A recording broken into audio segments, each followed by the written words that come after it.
एक छोटे से गांव के बाहरी इलाके में एक पुरानी हवेली खड़ी थी। इस हवेली का नाम था लक्ष्मी हवेली और इसके बारे में गांव वालों के बीच कई डरावनी कहानियां फैली हुई थीं। लोग कहते थे कि इस हवेली में एक आत्मा बसी हुई है जो हर किसी को डराती है। यह हवेली गांव से काफी दूर थी और रात के समय तो वहां जाने की हिम्मत कोई नहीं करता था। कुछ साल पहले इस हवेली में एक परिवार रहा करता था। वे बहुत खुशहाल थे, लेकिन अचानक एक रात वे गायब हो गए।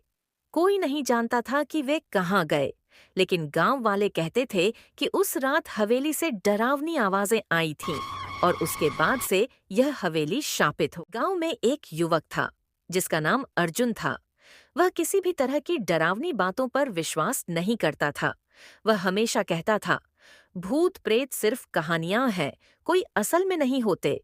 एक दिन उसने तय किया कि वह उस हवेली में रात बिताएगा और सबको दिखाएगा कि वहां कुछ भी नहीं है। अर्जुन ने अपनी दो दोस्तों को साथ लिया और वे रात के समय हवेली की ओर बढ़े। हवेली का दरवाजा जंग से बंद था, लेकिन अर्जुन ने उसे खींचकर खोला और अंदर दाखिल हो गया। हवेली के अंदर अंधेरा था और हर कोने में धूल और जाले लगे हुए थे। उनके कदमों की आवाज गूंज रही थी, लेकिन कोई जवाब नहीं आया। वे तीनों धीरे धीरे हवेली के अंदर बढ़े। अचानक एक कमरे से जोर से चीखने की आवाज आई। सभी डर के मारे कांपने लगे, लेकिन अर्जुन ने हिम्मत दिखाई और कमरे की ओर बढ़ा। कमरे का दरवाजा अपने आप खुला और वे अंदर गए। कमरे में एक पुरानी तस्वीर लगी थी, जिसमें एक महिला और उसके बच्चों की तस्वीर थी। अर्जुन ने तस्वीर को देखा और कहा, यह तो वही परिवार लगता है जो यहाँ पहले रहता था। तभी कमरे के कोने से एक हल्की सी आवाज आई, तुम यहाँ क्यों आए हो? ये आवाज एक महिला की थी और वह किसी को पुकार रही थी। अर्जुन और उसके दोस्त डर से चिल्लाए, लेकिन उनकी हिम्मत ने उन्हें वहां से भागने नहीं दिया। फिर अचानक कमरे में एक धुंधली आकृति प्रकट हुई। वह महिला थी जिसके चेहरे पर दर्द और गम का प्रतीक था। उसकी आंखें लाल थीं और उसके चेहरे पर एक भयानक मुस्कान थी। महिला ने कहा, तुमने मेरी मदद क्यों नहीं की? मैं और मेरे बच्चे इस हवेली में मारे गए थे। तुम सब भी वही करोगे। अर्जुन ने हिम्मत जुटाई और पूछा, तुम्हें क्या चाहिए?